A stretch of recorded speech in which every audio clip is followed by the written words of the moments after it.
¿Qué es la sextorsión? Este es un término que se está acuñando principalmente desde Estados Unidos y que está relacionado con respecto a una amenaza cibernética que se está observando que va creciendo en una forma bastante significativa en los adolescentes. Este es uno de las noticias que siempre a los oyentes les traemos de esta revista de difusión médica que es Intramed. Esta es la edición del 9 de octubre del 2018 y que habla de un trabajo que se hizo principalmente relacionado con el Departamento de Justicia de los Estados Unidos, en el cual le interesaba la investigación de la problemática de la sextorsión, definiendo que la sextorsión está catalogada como la amenaza cibernética más importante y de mayor crecimiento para los niños, con más víctimas menores por delincuente que todos los demás delitos de la explotación sexual infantil. Sextorsión es la amenaza de diseminación de imágenes explícitas, íntimas o embarazosas de naturaleza sexual sin consentimiento. Usualmente es el propósito de obtener más imágenes, actos sexuales y dinero u otras cosas. El artículo dice que la sextorsión en niños se convirtió en el centro de atención en 2012 con el suicidio de Amanda Todd, una menor de 15 años de British Columbia. Después de años de acoso en línea, humillación pública y acoso cibernético asociado con la sextorsión, se quitó la vida. A pesar del aumento de interés público en la sextorsión, no se han realizado estudios para examinar empíricamente este comportamiento entre los adolescentes. Preocupado por esta problemática, investigadores de la Florida Atlantic University y de la Universidad de Wisconsin llenaron este vacío con un estudio que exploró las conductas de prevalencia de la sextorsión en una muestra representativa a nivel nacional de 5.568 estudiantes de secundaria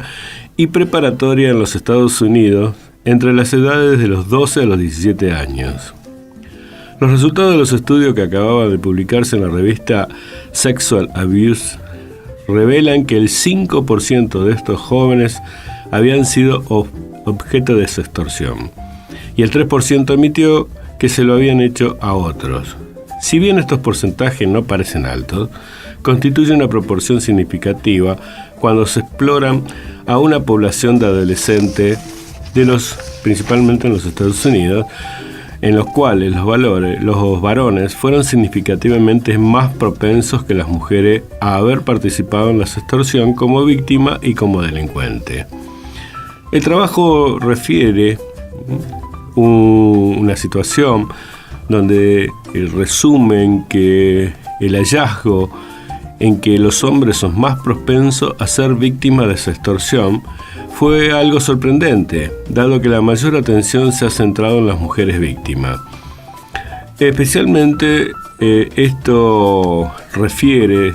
los autores, que la investigación del ciberacoso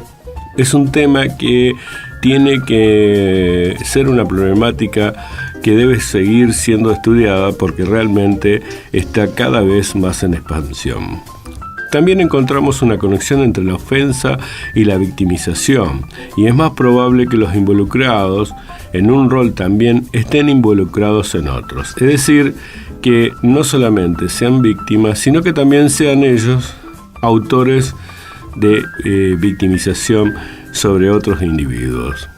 Otros hallazgos mostraron que los adolescentes que se identificaron como no heterosexuales tenían más del doble de probabilidades de ser víctimas de sextorsión.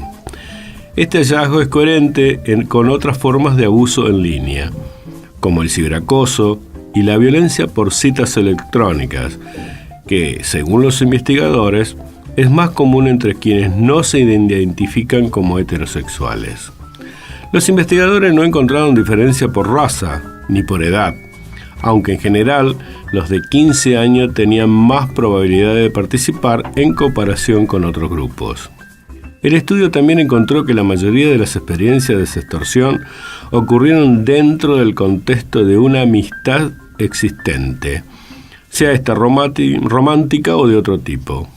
Era relativamente raro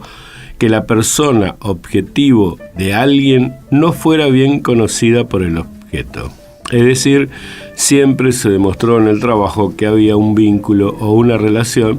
lo que significa que el riesgo está latente en todos los menores y adolescentes.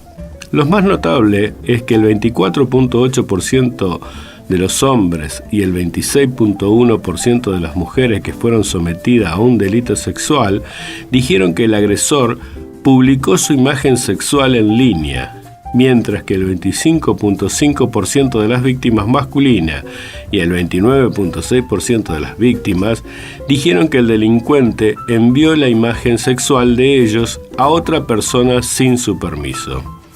En resumen,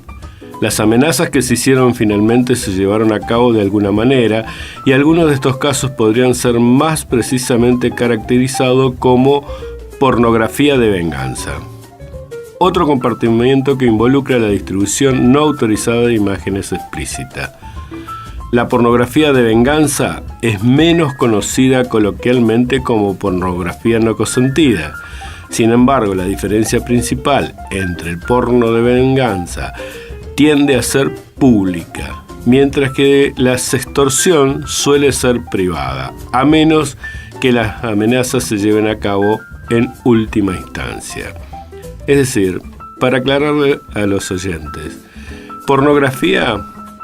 es principalmente cuando de alguna forma se lo está difundiendo imágenes a nivel de indiscriminadamente entre las personas. En cambio, esta nueva figura identificada como sextorsión es más en ese círculo privado, en ese círculo que se da donde las personas comienzan con una relación que puede ser, como ya lo hemos dicho, amorosa o no, y que a partir de esa relación, por algún tipo de circunstancia, se empieza a publicar, pero a otro, no a un público en general, sino que a otra persona, lo que vendrían a ser estas imágenes, fotos o relaciones que han sido de alguna manera en principio íntimas y ahora pasaron a ser extorsivas. Por eso tienen esta figura distinta a una pornografía. Pocas víctimas de sextorsión informaron las experiencias a los padres o a otras autoridades adultas, es decir, principalmente el adolescente se guarda esta circunstancia y eso trae como riesgo de que lleve, como lo hemos dicho, al caso que mencionamos al principio de esta niña Amanda Todd de 15 años que guardó para sí esta cuestión vinculada con la sextorsión y que finalmente tomó la determinación de suicidarse. Además de la desconfianza general, la falta de fe en los adultos, los adolescentes también temen las represalias, luchan con la vergüenza, desean mantener en secreto la extorsión sexual, intentan minimizar el incidente y no saben a quién recurrir o con quién pueden contar. Es decir, que realmente están en una encrucijada muy difícil para resolver. El artículo finalmente recomienda una sugerencia que los padres y los adultos que trabajan con adolescentes deberían cultivar con una dosis saludable de escepticismo sobre el intercambio de contenido personal y sexual, a cualquiera en su círculo, porque la investigación deja en claro que la sextorsión sexual es rara desde el punto de vista de la pornografía, pero no muy infrecuente dentro del círculo privado. Por lo tanto, para decirle a nuestros oyentes, recomendamos que se tenga en cuenta esta cuestión y que realmente sobre los hijos se tenga un control vinculado sobre el uso de los medios de comunicación. Los sistemas de comunicación